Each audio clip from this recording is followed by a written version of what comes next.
What's up, everyone? Hoodwill here with what I hope is the first of many episodes where myself and a guest player walk through one of their stream games and dig into what they were thinking during the match. For the first episode, I've invited my friend and Dragon Keeper Mara onto the show to recap one of her recent matches during US Nats last weekend. If you'd like to see more content like this, please hit the like button and drop me a note with the name of a pro you'd like me to have on the show.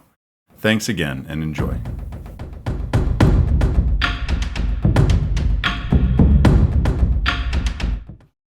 Welcome, Mara Faris, to the show. Well known in the community as an altars artist working by the name Blackwing Studio, and referred to most recently as the Black Widow, as I heard you called this past weekend at Nats. Welcome, welcome. Hi, thanks for having me. Appreciate the invite. Absolutely, yeah. I'm glad we were able to connect. I guess it's not too hard for us since we both live in Roanoke, play at the same watering holes. Yeah, no, it's still always good to just kind of get out and see other shows. Yeah. You've been hitting up the podcast and YouTube scene pretty seriously here recently. Been on a few different shows. You were saying that you've done the fingernails one a couple times recently. The fingernails one? The fingernails, the Pitch Perfect. And Tommy Fresh. Yeah, done recorded with Tommy. That was fun. I just finished recording with the Pitch Perfect girls and Kiki. Kiki and I did a Nationals breakdown with them, and that was super fun. And then I've done with Tommy, and then with Table Pit too. Nice. I'll have to check that one with Kiki out. It's pretty funny. I follow them on YouTube, or on not YouTube. This is YouTube. I follow on Twitter. Yeah. Always funny things to say on there. Yeah, I know that one, as of time of recording, is not live yet, but should be soon. And it's a pretty fantastic one. We had a lot of fun. I bet. Yeah. How could you not, right? Yeah. So you're known to be a predominantly illusionist player, putting up solid W's with Prism prior to Dromai's arrival, landing here. Now playing Queen of the Dragons ever since. And before we jump into the recap of your gameplay from US Nats, tell me what drew you into Fab and what's kept you an illusionist. So I actually initially started Fab kind of as a financial thing. Like you mentioned, I do altars for a living. I do art and things like that. And after the pandemic, I kind of found myself looking for ways to kind of expand my revenue stream. I've traveled and done shows and things with Star City for a really long time, for about a little over 10 years now. And then after the pandemic, when all the shows were shut down and there weren't a lot of tournaments to go to, I found myself kind of looking for other little ways to make a little bit of extra cash here and there. So I initially got into Fab strictly as I think I can do some altars for this. I can make some extra sales, make some extra business. The Tendies, part of the Tendies crew, rushing into Fab. Oh my gosh. Not quite the same angle as the rest of the Tendies crew. Sure. But I mean, it was just, it was another game to get into and another market to peddle my wares, I guess. Yeah. So what I guess were you converted into actually playing the game once you saw? I guess was it the community behind it? You were like, maybe there is something to this game. Yeah. So like I said, so I initially learned how to play the game. I never even intended to really play seriously. I was just like, I wanted to learn just enough of the game so that I could talk to people. I could be like, oh, you want to get a hero done? Well, I know what a hero is, or I know what a weapon is. Just like the real basics. So I got like the Ira starter deck intro and got like halfway through that. We didn't have time to do that.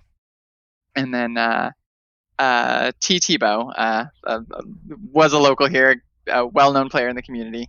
Let me play exactly half of one game with his Control Katsu deck. I had no idea what I was doing. So then we also didn't finish that. And then like the next day, T messages me and he's like, "Hey, there's a draft tomorrow. It's the last time you'll get a chance to draft Welcome to Wraith." It was the Farewell to Welcome to Wraith event. And he's like, "You drafted." It's like, "You drafted Magic before. Come on. You'll just figure it out. It'll be fine." So literally the first time I ever actually got to play a complete game of Flesh and Blood was the Farewell to Welcome to Race draft, and I went 2-1 in that draft. Pretty sweet, putting up numbers right away, just getting thrown right into the furnace like that. Yeah. Oh, yeah. I didn't know. So I drafted Dorinthia. I did not know that Go Again was an important thing for Dorinthia to draft. So I was on Go Tall Dorinthia. But yeah, like, and then after that, I was just like, this is so much fun. I had such a blast. I had such a good time, and I was like, maybe there's something to this game. And then shortly after that, I posted some of my first Fab altars up to Facebook and Twitter, and and they just kind of exploded. There was a set of 3 dash altars I did that were like this blueprint style. It was the plasma pistol, the induction chamber, and the the plasma purifier. Yeah, I remember those. Those look really nice. Yeah, and they just like went super nuts, and that was the first time I was like, oh man, this community is like really just, first of all, like, it's an untapped market, but at the same time, like, just seeing the number of people that like not just looked at it and put a like on it, but the number of people that actively retweeted it or were like showing it to other people or were like really trying to promote it. And that was the first time I realized that this community is different. It's not like the Magic community.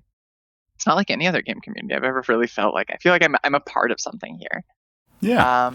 And I think that was the first thing that really, really hooked me into this game.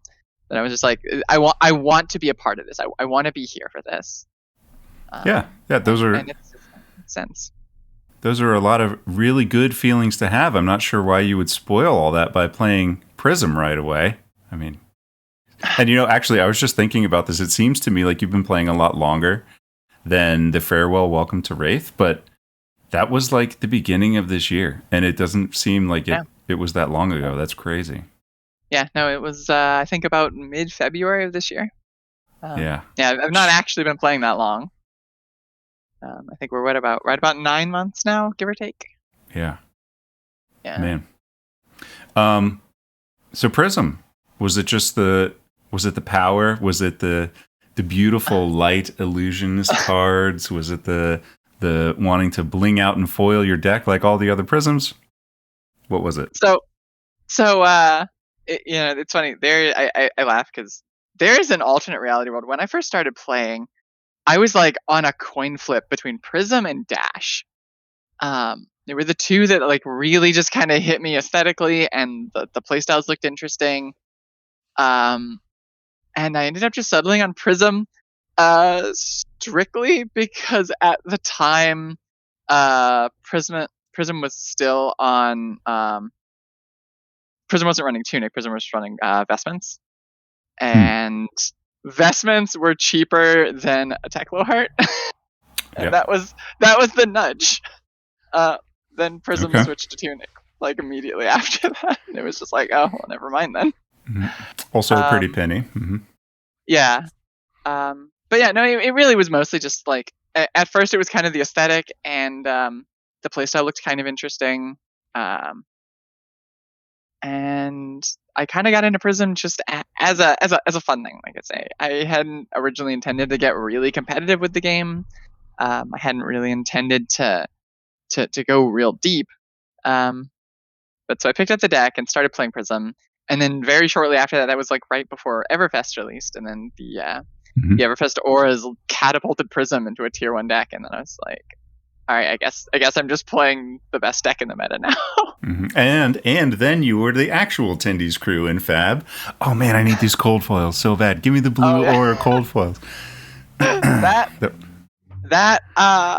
So it'll get you quick. It'll get you there quick. Oh gosh, it does. Yeah. So I'd been slowly on that train before the Pro Tour in New Jersey. I was like slowly kind of foiling out the deck, and then I got to New Jersey, and all the vendors there all just had the cold foil auras and the extended art heralds, and I had managed to pick up a couple of the extended art heralds and stuff from like I had won a couple in like a someone in like a Twitter poll, I think it was Kugane. Actually, I'm positive it was Kugane had a Twitter giveaway, and I'd won some heralds from Kugane, and so that was like my first taste of the promos.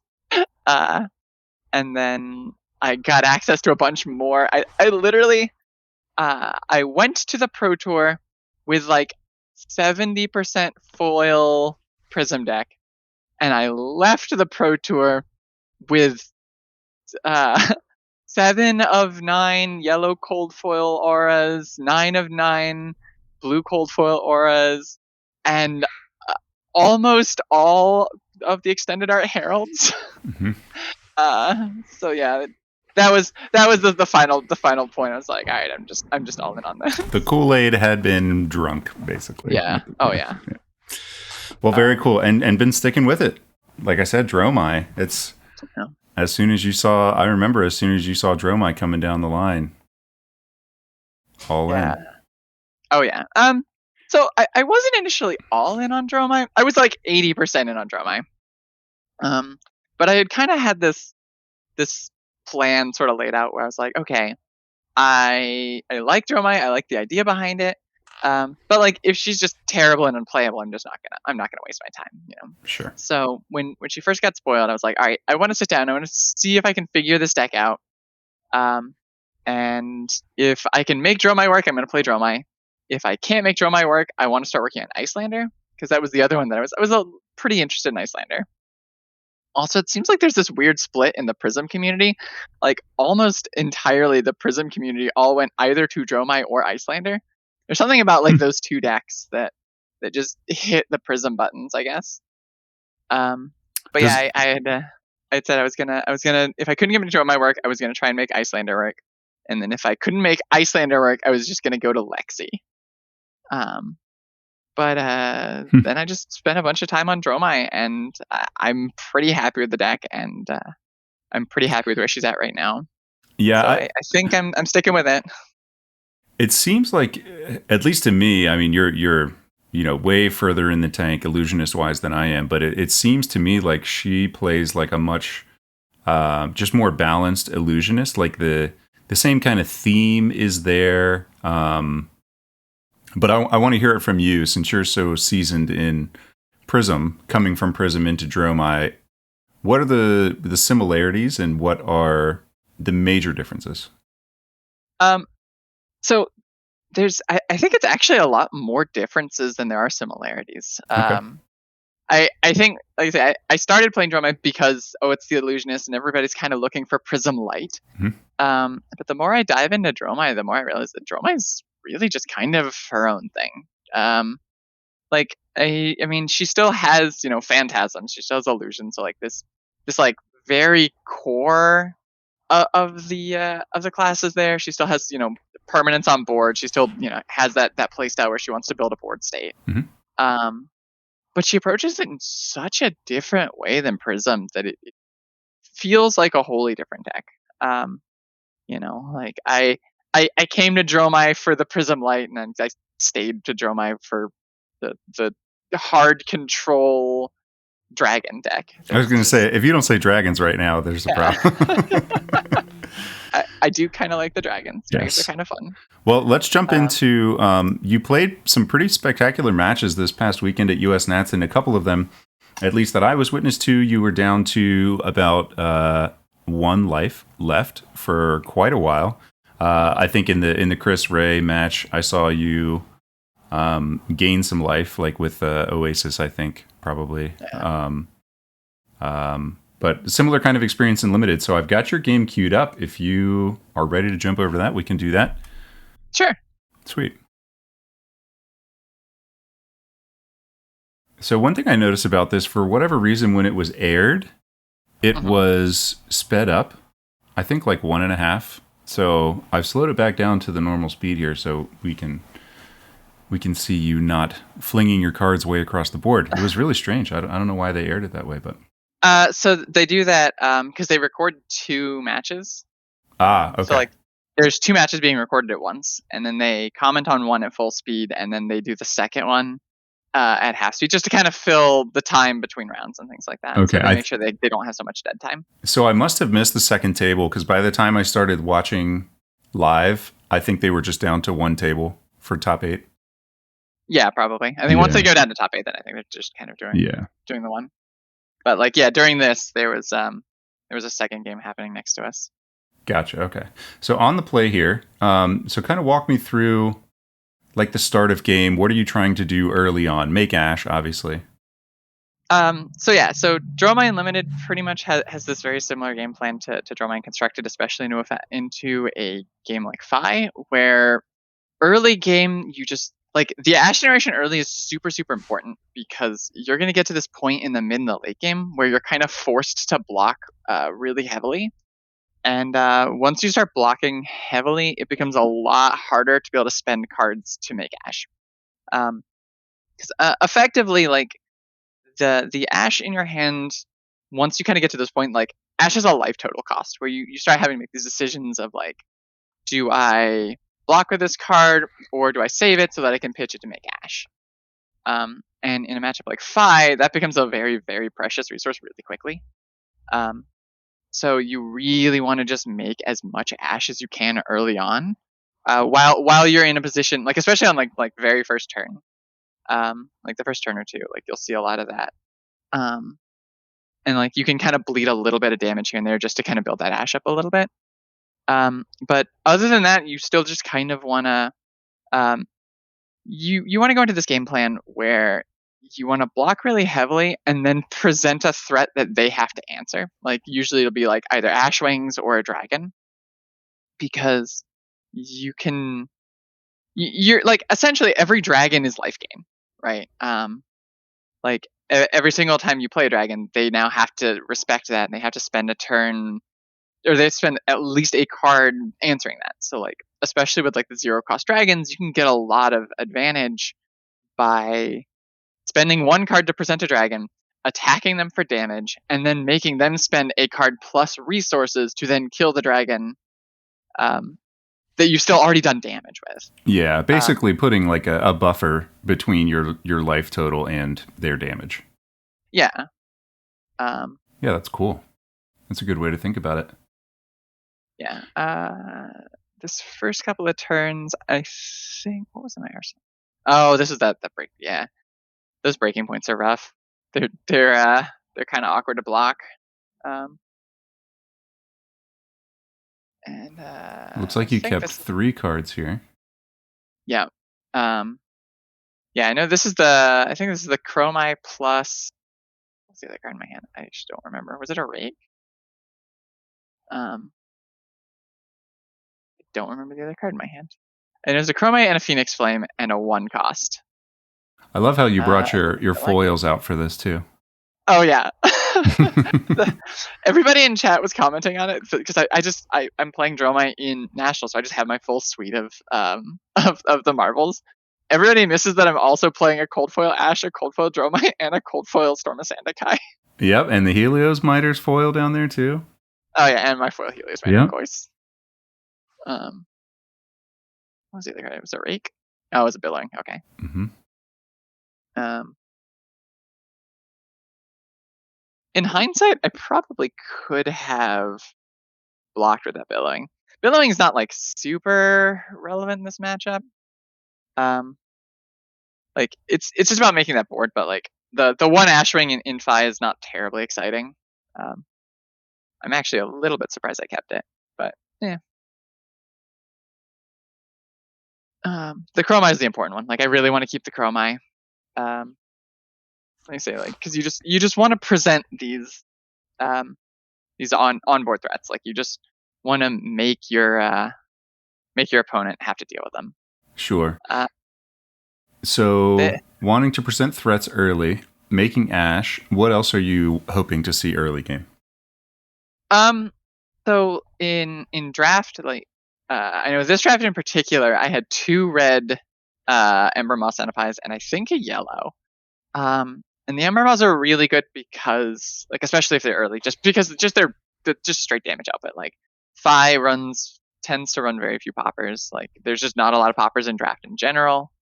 So like just being able to have these huge like 2 for 8s and I mean like you'll see later in this game, they can represent this massive tempo swing. And this turn in particular is kind of where things go a little wrong. So this turn, when I start the turn, my hand is I have a red sand cover, a red rake the embers, a yellow or a blue. I think it's just a yellow. That's kind of an irrelevant yellow. And I have that red ember maw. So I'm kind of looking at this hand, going, okay. I think I started this turn at like 12 or 14, and I'm just like, I just want to take whatever he's gonna throw at me, because my full 4-card hand here represents at least 11 damage and 3 ash wings on board, which is gonna mean 3 more attacks worth of stuff that he has to deal with. So it's like at least 14 points of life either damage or life gained. So I'm kind of at this point where I'm just like, I just want to take whatever he throws at me. Unfortunately, he then presents exact lethal here. So this is where the plan kind of goes downhill a little bit, because now I'm in a position, because I was kind of hoping that he wouldn't be able to both present lethal and kill the dragons. Yeah. Which he was able to do just exactly. Sometimes, 5 does 5 things. So now all of a sudden, though, this hand goes from being 11 damage plus 3 ash wings to suddenly it's just 2 ash wings, because now I only have 3 cards, so I can't play the Cenopai. Or like I can't play both the Rig and the Cenopai. Right. So here's where I kind of am like, all right, I've got my back against the wall here from this point. What's the consideration here? So the big consideration, first of all, like, is whether to play the so like I blocked with the yellow. I could have blocked with the sand cover, but being at only 1 ash, like going to 0 ash in this matchup is really, really scary. So I didn't really want to block with the sand cover there. And then the other big consideration is, do I keep the sand cover or do I keep the Ember Maw? I think this is actually where the casters get it wrong, because the casters didn't realize that I pitched the sand cover here, because I pitched the sand cover to play the rake. Which, as a note, I only make 2 ash wings with the rake, again, just because going to 0 ash is death. Because I'm so low life, I will basically never be able to hold a card in hand to be able to pitch for ash from the rest of the game. So like that last ash is super valuable. So like the casters kind of assumed that I had Arsenal the sand cover here. And the problem with that line is that if I Arsenal sand cover, first of all, it's going to cost my last ash, which means I'm going to go to 0 ash. And he's at 12. There's no world where I keep the sand cover and then still manage to do 12 points of damage with no ash and just playing as defensively as I now have to play for the rest of the game. Yeah. So you would just be permanently on the back foot trying to defend at that point. Yeah. Yeah, which, I mean, I'm effectively permanently on the back foot for most of this game anyway. But I'm kind of looking at like, okay, what are my outs? Like, this is a bad position. What can I do? What are my outs? And, still having that red Ember Maw, if I can Arsenal the Ember Maw, it means if he has a slow turn, I can potentially just represent 8 damage kind of out of nowhere really quickly. And that's kind of my way into this game. Like, I still have the Ash Wings. And if he stops pressuring me long enough, so if he stops pressuring me long enough to attack the Ash Wings, then that can potentially give me the window to play the Cenopai. Alternatively, there's a world where I can just, which is kind of what happens, is that I can just kind of block out and wait for him to hiccup. There were 5 Fis in our pool. Like, I know a lot of people on the streams were kind of commenting that he was 2-0 with a cracked bobble. Yeah. And it was because, like I said, we had 5 Fis. And going into this match, I know we have 5 Fis. So I know he's gonna probably have at least a turn where he's not gonna be able to present just a brick turn. Yep. Yeah. And like, I can like a brick turn is like the dream scenario, but even if it's like a turn where I only have to block with 3 cards, then suddenly like say all I need is 1 card here, and that's kind of exactly what the game plan is just wait, survive, and get to where I can keep 1 card and then be able to slam the Cenobi. Sure. Yeah. And that's exactly what the strategy you see here is. It's very much just survive as long as I can. Even still, like having the Ash Wings is still nice though, because every turn that I survive is just 1 more point of damage, and it just takes in that like 1 more point of damage closer to that Cenobi being lethal. Yep. Yeah, I couldn't remember if it was this turn that you went down to 1 or the next one. You're still at 2 here. Yep. Yeah, I think it's the next turn. I broke one of my pieces of Quell, so that's the other thing is like I know I have 2 pieces of Quell, so like I have at least 2 turns that I can probably survive. Like the Quell gets so much mileage in this matchup, just because Fi has so many like 4s and so many 1s. Mm-hmm. Like one piece of Quell tends to cover a lot of damage. So like I know I'm like okay, I have at least 2 turns that I have Quell. 3 if I really want to break the Miter, but the Miter's usually a lot worse. Like if I have to break the Miter, I'm probably in a real bad spot. So expensive. Yeah. But the 2 pieces of Quell are pretty good. And so like I sort of where I'm at right here. Also, I know that I have an Oasis Respite in my deck, and I have 2 Fiendal's Fighting Spirits, which are all kind of fantastic at just surviving in this exact position, like which you'll see right here. Here's this Oasis Respite, which puts me back to 2, which means I can take 1 more turn of the Phoenix Flame, because that's the real thing that you have to be mindful of in this is if you're going to 1 in this matchup, you have to be able to like have a plan to deal with the Phoenix Flame, because if he can get you to have to take a full card out of hand to block with Phoenix Flame, like you're just probably dead. Mm-hmm. Yeah, if I can just go so wide. Yeah. And so so this is just kind of where we're at. There's going to be a couple of turns where it gets a little unexciting because it's pretty much the same strategy for a couple of turns, and it is just full block with the hand, go to 1, survive the turn, attack with 1 Ashwing. Yep. But yeah, so that was that turn, and then we're pretty much just attack for 1, take him to 10. So you have a very I don't know if solid is the right word, but you know your game plan when you're at 1. Are you still feeling nervous about what Fi might be holding, or are you pretty confident that your hand is going to be able to block whatever he throws at you? Oh no, I'm terrified. Okay.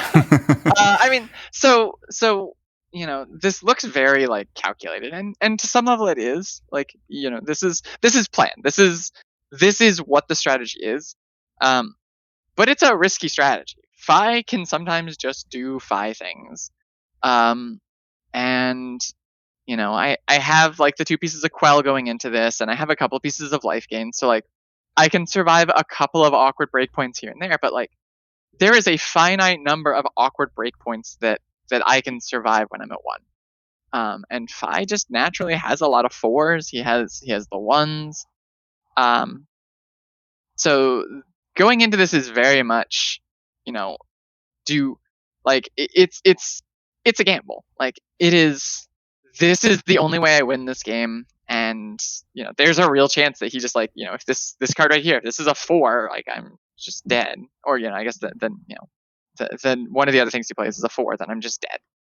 And there's not much I can do about that. So, I think if there's any lesson to kind of be taken away from a game like this, it is, when you get in a position where your back's against the wall, take a moment and just be like, okay, what are my outs?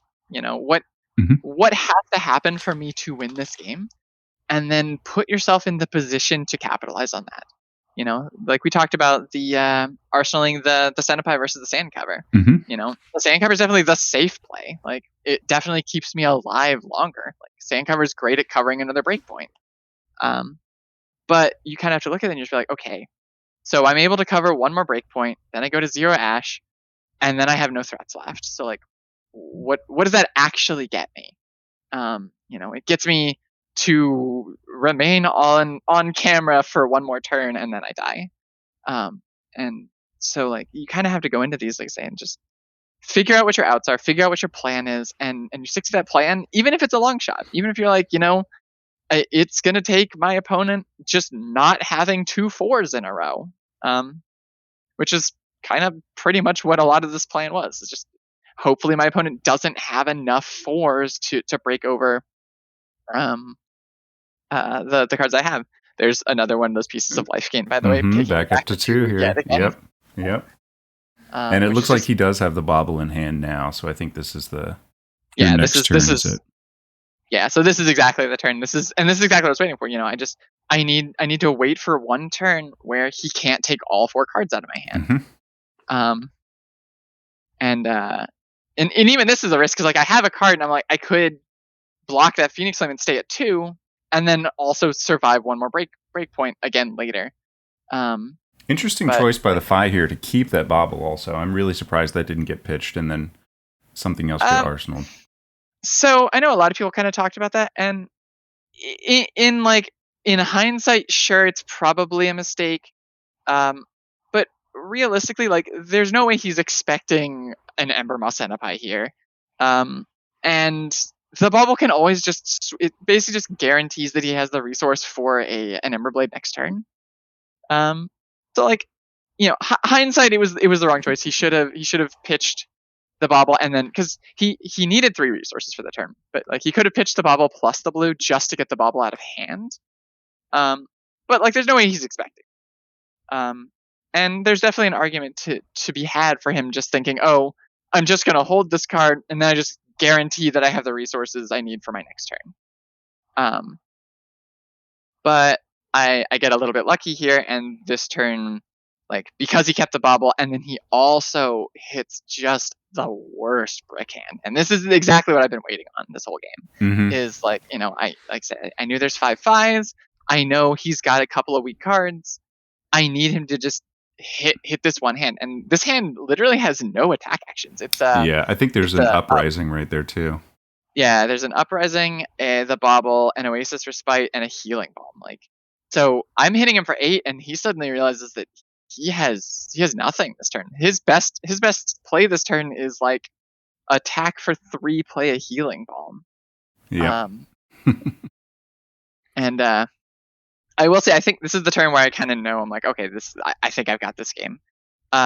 Because when I threw the Centipi, he had held a card in his hand, and I was like, okay, either that card is just a dead card that he can't arsenal for some reason, or it's a popper. And if it's a popper, I'm just dead. Like, yep. I'm just hard. This is my only out. If it's a popper, I'm just dead. So like, I can't. There's no world where I play around the popper here. I just have to throw it and hope. And I had kind of assumed, I was like, all right, I'm going to throw 8. He's at 9. So I kind of had assumed that he was going to take 8, go to 1. And then I was like, all right, I need to survive one more turn of the full 4-card Phi, and then maybe I have a chance. But like, as soon as he tanks, I realized that, like, okay, I know he has at least 1 dead card in his hand. He just has an atrociously bad hand here. And this is exactly the window I need. And so like I'm drawing this hand right here is the one where I'm just like, all right, this is my window. This is my chance to turn. I need this to be the best hand I've ever seen in my entire life. And sure enough, I draw the hand, and it's just like, okay, there's a 3 block for the sword, and then I see a blue, the Mira guy, and the second red Ember Maw, and it just lines up perfectly. And this is the point where, like, you can see I'm like shaking a little. I'm like, all right, this game's over. I have this game now. Because now we're just gonna come in with this, and then we're presenting 13 damage this turn. Like all of a sudden out of nowhere. Does it feel that the deck is humming about the same rate as it does in CC with a hand like this? To some extent, like you don't normally play, or at least I don't typically play the red Centipis in CC. Okay. I know some people do. So you don't typically get quite this big of a spike. Yeah, back-to-back 8s is pretty nice here. Yeah. They do feel real good. They feel real good when everyone's at 20 life. But yeah, this is the point. Like as soon as that Senpai comes down, I'm like, this game's over. Because now he has to block with at least 2 cards. And the chances of me not being able to survive a 2-card hand are really minimal. And my board is literally 4 dragons that just take 4 cards at this hand. So like, I know now that I'm at 1 still, but he's only going to have at best a 2-card hand going into this last turn.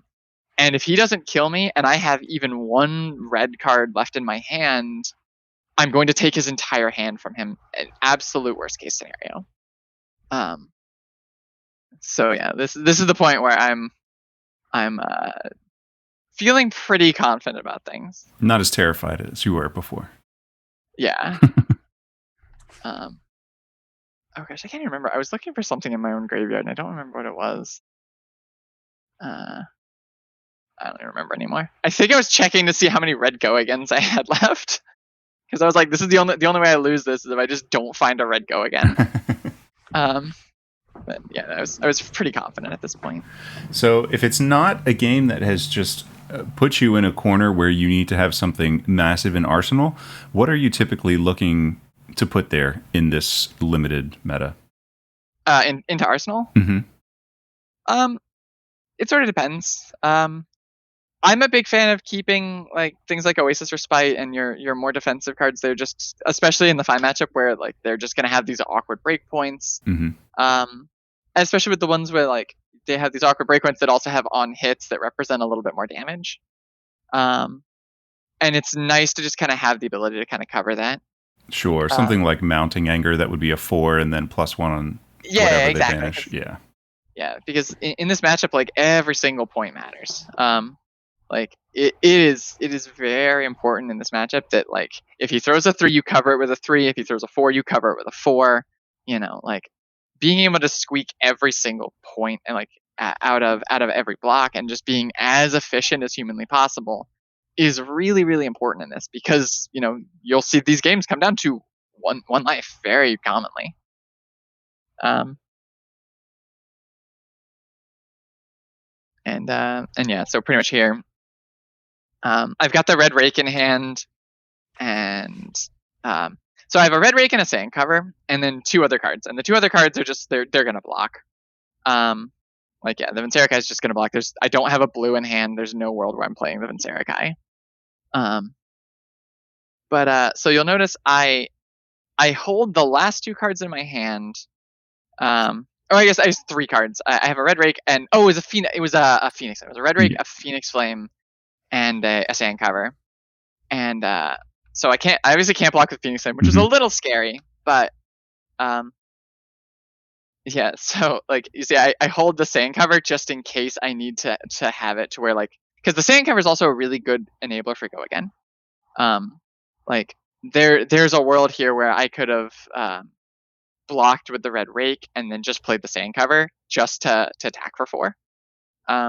Just depending on what he threw. But like once he kind of showed me, he was like, okay, this is the last card in my hand. This is the last thing I have.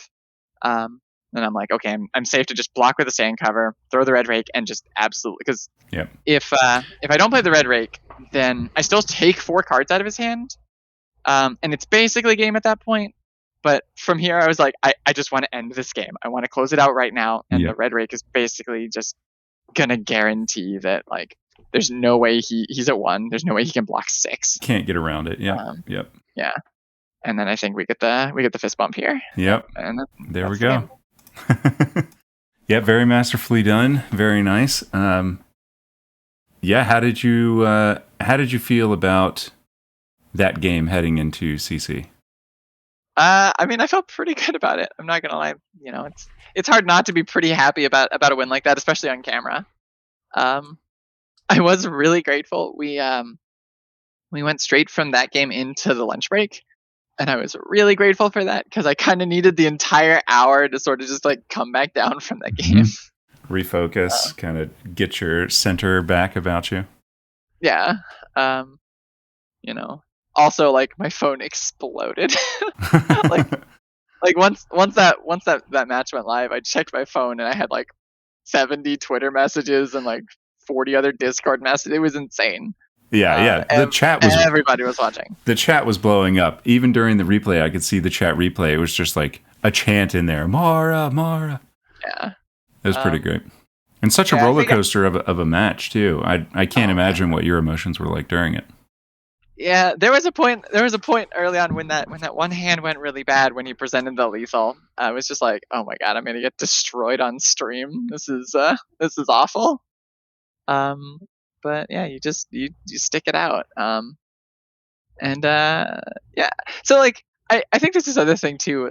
It's one of my favorite parts about playing illusionist is this feels like a position that you get in a lot as an illusionist where like you'll end up behind on board or like behind on life total, but like you get a board.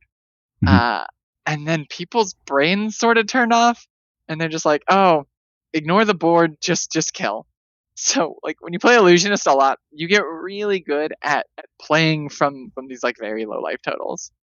That was going to be my next question because I think your very next match, or at least in the next couple, it was the very next match. I know exactly the one you're going to ask about. You were down at 1 again, and I mean in multiple matches against me as well. Like even when you were playing Prism, it would get to the point where you were sub 10 life, sub 5 life, and just have that board state that you could kind of persist behind your hand and you continue to build things out on my off turns or like the opponent's off turns. I think. How does the gameplay when you're already down to that state? How does the gameplay change between limited and CC? I think realistically, at its core, it's kind of the same strategy, right? I mean, obviously, there's some variations just depending on what cards you have available and what tools you have access to. In CC, you can kind of more reliably go, okay, I know that I can play a dragon every turn, whereas like in limited, that's not necessarily an option. But you still kind of have the same mindset, right? Like you want to build that board and you want these like this incremental value. And I think that's what Illusionist really shines at is presenting these situations where you're like, I'm going to fall behind, but I'm effectively trading my life for the ability to build this board state. And then I'm going to get paid back for it, Either you're going to have to invest resources in answering my board state, or you're going to ignore my board state and let me continually gain more and more advantage every turn on it. And eventually that advantage becomes overwhelming. And that's really, I think, where both Prism, like you're asking about the things that make Prism and Dromai feel the same. I think that line of play is the thing that really fundamentally links both of the Illusionists is exactly that, just being willing to trade your life total as a resource to build incremental advantages. And it's a great feeling. Like I love it. I love the rush of it. Like I say, it was right after that draft game, I went straight into an Oldham match, and we ended up with a pretty big crowd because we were sitting right at that edge table. Mm-hmm. And I was at 1 life and he was at 25. And everyone's like, oh, she's just dead. And I just, same strategy, different format, just you build the board and you just play real defensively and you just grind out that little incremental advantage slowly over several turns, and it just adds up super fast. And then I ended up winning that game.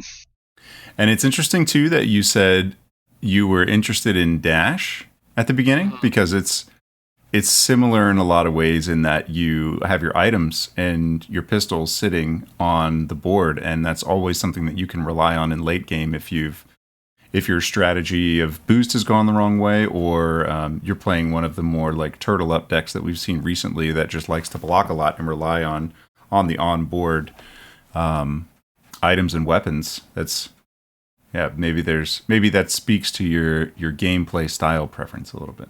Oh, it absolutely does. Like I say, and I think if I ever do switch to Dash, it's going to be that control style, heavy items, incremental advantage, because it's that same exact play style. Is I'm gonna trade some early damage to be able to build this board state and be able to like set up the weapons, and then just slowly grind you out with this advantage that I built.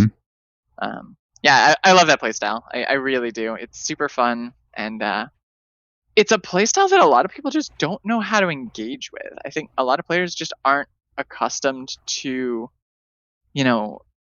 dealing with that kind of slow plotting kind of advantage. Because most heroes just don't fight on that axis. Most heroes in the game are just like, I'm gonna hit you with my thing, you're gonna hit me with your thing, and then we're gonna just go back and forth like that for a while. So this idea of trading your life total in favor of planning for the future, is kind of foreign to a lot of classes. Yeah. And I love it. I love the playstyle. Yeah, that's I've been fooling around with Bravo a little bit, and I think I'm starting to see similar kind of things there. Not as much as like you would with Dash, but the fact that you can just fall back to the hammer when you need to, or even rely on it a lot of times at the beginning of the game when you're thinking about second cycle, trying to set up, okay, what are these first couple of hands going to look like once I get back around to that point in the deck? Let me make sure I can set that up and just smack them for 4 or 6 right now, and get that value later. Yeah, it's something I'm having to learn as an aggro player who doesn't really always like to think about those things. I'm enjoying learning it. So, a couple more questions. Go ahead. I was gonna say, yeah, I think it's kind of neat that every different class kind of teaches you different skills in this game, and even between just heroes. I've had to get so much stronger on like my pitch stacking between Prism and Dromai. Like when I was playing Prism, it was in a heavy aggro meta, and just bare minimum pitch stacking was kind of enough. It was sort of like just base out my yellows, make sure that if I hit second cycle, I'm at least gonna have a yellow every hand, and like that was really the extent of it, unless you were doing like the Vestige Tome stuff, which even that the pitch stacking was just like 2 tomes next to each other. That's it. And it's this very easy kind of rudimentary pitch stacking. But then like I started playing Dromai, and your pitch stack becomes so much more important in Dromai, just because Dromai plays a much longer game than Prism does. Dromai is so much more content to just sit back and wait. Because Prism had this ability to just hit a critical mass of auras, right? She can kind of go in going, okay, you're going to kill 1 aura a turn. I can play 2 auras a turn. I'm going to hit a turn where you just can no longer deal with my board. And Dromai doesn't really have that advantage, because no matter how many dragons you throw out at once, a player can almost always just go, you know what, I'm going to take a whole turn off, just kill dragons this turn. I'll kill 3 to 5 dragons in a turn. So like with Dromai, it becomes less about this like, oh, I'm going to hit the critical mass turn, and more about just, I'm going to get this incremental advantage where like, I'm going to attack you with these things, and then you have to spend resources to answer them after I've attacked with them. You can spend a whole turn, wipe out all my dragons. I'm going to just spend another turn remaking all those dragons, attacking with them, and then making you have to answer them again. Yeah. So because of that much slower game plan, pitch stacking becomes much, much more important for Dromai. Not only, making sure you have your reds, make sure you have your go-agains, but also knowing, which dragons you want in the early game, which dragons you want in the late game. That was going to be my next question. Which ones do you want to see in the late game? So it depends on the matchups. So if I'm playing against something like Fi, we talked earlier about like how that Ash generation early really matters. Typically when I'm playing my early game, I will pitch the 0 cost dragons. Because when I get to that late game, as long as I have the Ash, drawing a 0 cost dragon means I can have a turn where I can block with 3 cards and then still present a dragon without any other effort. Whereas, if it's a 1 cost dragon, now I can only block with 2 cards. So I'm essentially paying 3 additional life from a card that I can't block with to be able to establish the same kind of board presence. So like those 0 costs are really, really powerful in Fi. Whereas if I'm in, say, like the Oldhim matchup, I want to be able to set up, I want to get into the late game where I can set up these big turns where I can play like Miragai, Vinserakai, Chromai, like back to back to back in one turn, because then I can attack with that Vincerikai, and they can't pop it because I had the Mirror Guy backup. So now they have to block that with 2 cards. Then I can attack with the Dromai, which gives me an action point. So then if they then pop that one, now they only have 1 card left in hand. Yep. And they have to save that 1 card because they need to kill the Mirror Guy or they need to kill the Vincerikai. So now I basically get free reign to just attack with every other dragon this turn. And then just try and get as much damage as I can around poppers. Yeah. So yeah, like there's definitely like Dromai has very wildly different strategies into every single matchup, and it's something that's really drawn me to the deck too. I like how much thought you have to really put into this deck. It's not nearly as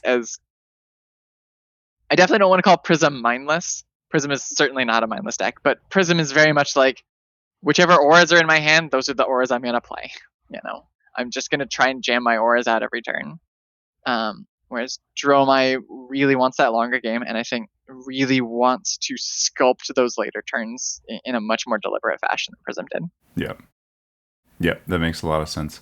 Well, before we sign off, I'll let you shout out everything. But last question: which deck is your most favored matchup or matchup that you would love to see the most, and then which one are you really hoping that you don't want to see? Oh gosh. I think I have a guess at the one that you don't want to see, but I want to hear what you have to say. So I think as far as my favorite matchup, I actually really like the Dromai Oldhim matchup. Is I always feel like if anyone ever tells you that matchup is Oldhim favored or Dromai favored, they've probably not played the matchup enough. It's a matchup of just raw skill expression. Both players have all of the tools to answer every threat the other one presents. Both players have several routes to victory. And it's kind of this arms race of sort of figuring out what you think your opponent is trying to do and then being able to both counter what they're trying to do as well as find your game plan and execute.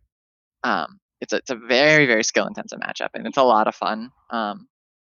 You seem like you pilot it well, so I can tell that it's at least somewhat enjoyable for you.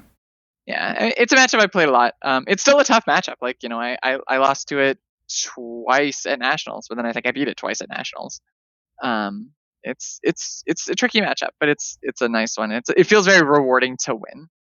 Oh, I'm sure. As far as matchups I don't want to see, I'll be honest, I don't really have any. Like if I'm just going on sheer like the hard matchups, like Viserai and Phi tend to be the more difficult matchups.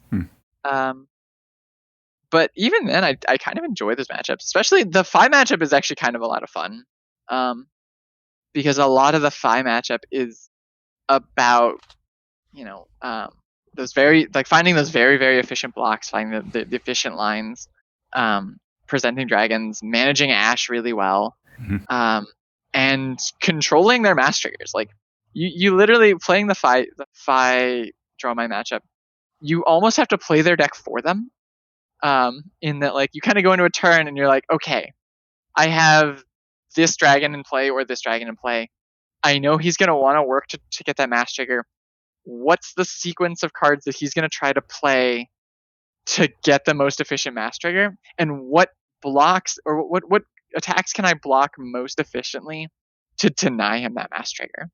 And so it's actually kind of a fun little mind game where you're sort of having to go, okay, so his first attack, he attacked me, and I know that the only dragon that I have in play is only 2 toughness, so he probably doesn't want to go Phoenix Flame for 1 into the dragon and then also spend another attack into the dragon, because then he's losing a lot of damage. So like he's probably gonna go, so like he'll probably throw a second attack at me and then see if that gets through, and then if that hits, then he'll attack the dragon. So I know I can take the first hit and then block the second hit. And now he's in an awkward position where if he wants to kill the dragon, he has to either try and throw 2 more at me and hope that I don't block again, or hit the dragon now and then kind of sacrifice that ability for the free mass trigger. So it's a fun little head game, and it's a good little, like, you know, way to stay on your toes in that matchup. Yeah. Well, my guess was going to be Dory for the one that you don't want to see? So Dory actually, ironically, feels almost identical to Fi for kind of the exact same reasons. Okay, yeah, I can see it. Yeah, like you have to be very mindful that they have this terrifying on hit, because essentially with the Dory matchup, if they get a counter, you're never taking it off. Yeah. Like you essentially have to take 2 full turns off to take counter off. You have to spend a turn not playing any dragons, and then another turn full blocking everything, and like you can't afford to do that. So you kind of have to go into that matchup going, okay, I need to make sure that I'm not giving Dory counters. I tend to side out Uvia. I tend to side out Rake the Embers. And then I just want to kind of play it the same game I play with Fi, where I'm going to present 1 dragon, and then I'm going to try and kind of figure out, okay, what's your plan to try and get this counter based on like whether or not you attack the dragon or whether or not you're attacking face, and then kind of having to block around that just to try and keep the counters off. Because typically if Dory is having to invest time in killing dragons and she's not getting counters, the matchup actually becomes significantly harder for her. Because, you're in the same position where I'm like, I'm going to get a free dragon attack every single turn. Yep. And if you're blocking the dragon, then it is now significantly harder for you to try and get that second attack and get a counter. Yeah. So like the Dory can't really afford to block dragons very well. And as long as you're really smart with your threat presentation, then she's having to invest, effectively half her turn to kill the dragon that's already hit her, and then the rest of her hand to try and get that counter. And so you actually have a lot of agency in that matchup. It's a difficult one, and it's one that you really have to stay on the ball for. But it, like most of the other matchups, I feel like is very much kind of in the Dromai player's corner to say like, okay, I know my matchup, I know what my opponent's plan is, I know what my opponent's strategy is. I need to know what I can do to counter that strategy. Yeah, I think that's really huge. Well, I guess for any hero, against some of your more difficult matchups, but especially there. I was playing against one. I was on Dorinthia on Talishar a couple days ago, and it seemed very heavily skewed and heavily favored Dorinthia. I let them keep 1 dragon most of the game. That was just hitting me for 3 every time. I can't remember. I think it was. I can't remember the name. The dragon that's 3 and has 2 life or something. Probably Dromai. Probably, yep. But yeah,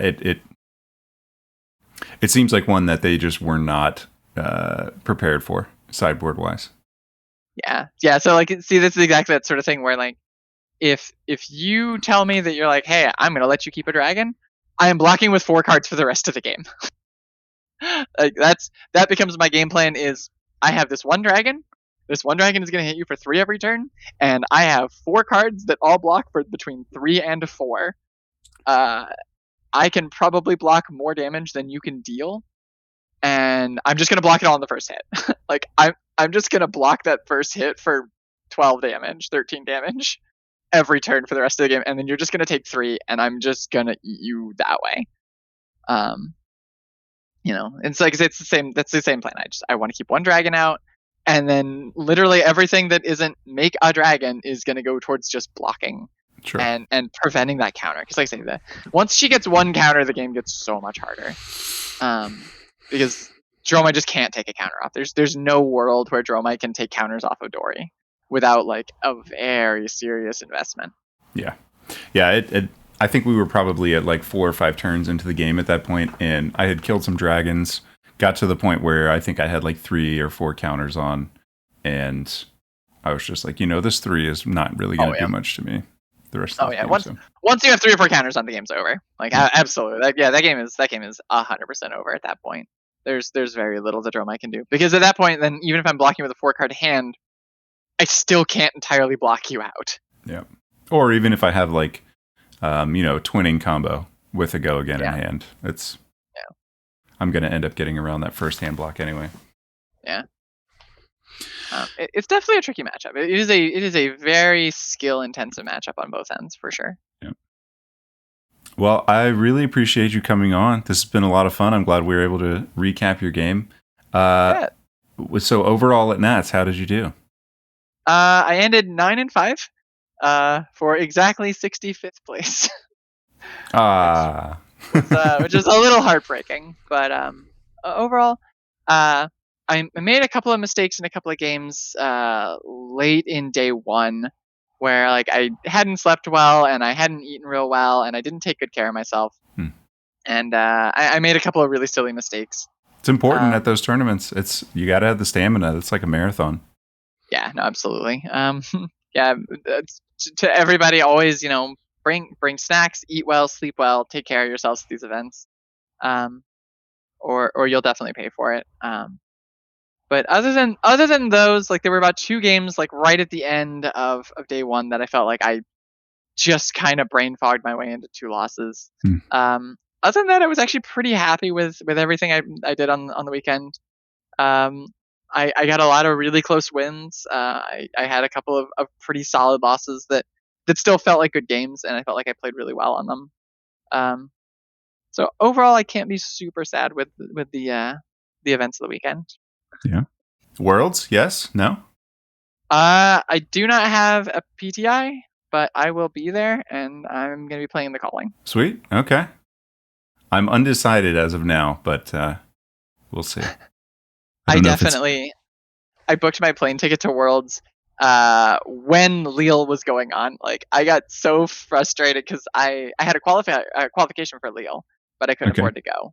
And then I just spent several days watching my entire Twitter feed of just everybody like, hey, here's pictures of France. Look at how much fun we're all having. And I was just like, I can't miss another event. FOMO. I literally, I booked my plane ticket to World the Sunday of Lille. I was like, I'm not missing this again. Doing it all in. Yeah. Very nice. So yeah, I'm very excited for Worlds. I think it's going to be a great time. Well, anything you'd like to plug? Shout out. So you can always find me on Twitter. It's just at Blackwing Studio. My DMs are always open for anyone who's looking to get altar commissions. I'm looking around my desk for an altar right now. If I can hold one up. Oh. I don't have any. That's okay. But yeah, like you guys, I post all my stuff up to Facebook and Twitter. It's Blackwing Studio on my Patreon. I do a lot of free altars and exclusives on tokens and things like that over there. Otherwise, yeah, I don't know. I'm pretty active on Twitter, and my DMs are always open.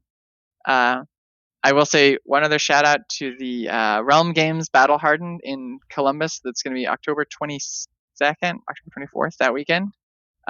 They've got me invited as the featured artist for the event. It's going to be a ton of fun. It's going to be a huge event. They are sparing no expense. So I firmly recommend everybody come check that out, and it'll be a lot of fun. Come say hi. And Columbus is great too. If you go, check out North Market. I love that place. I can eat all day. Me too. So good. Yeah. Jenny's ice cream. I don't know if it's still there. Jenny's ice cream is great. I don't know. I've not been up in a couple of years, but I'm pretty excited. Oh, yeah. Well, enjoy. Everyone, thank you for listening. Mara, thanks again for joining. And yeah, thank you for having me. Absolutely. We'll see everyone next time. Bye.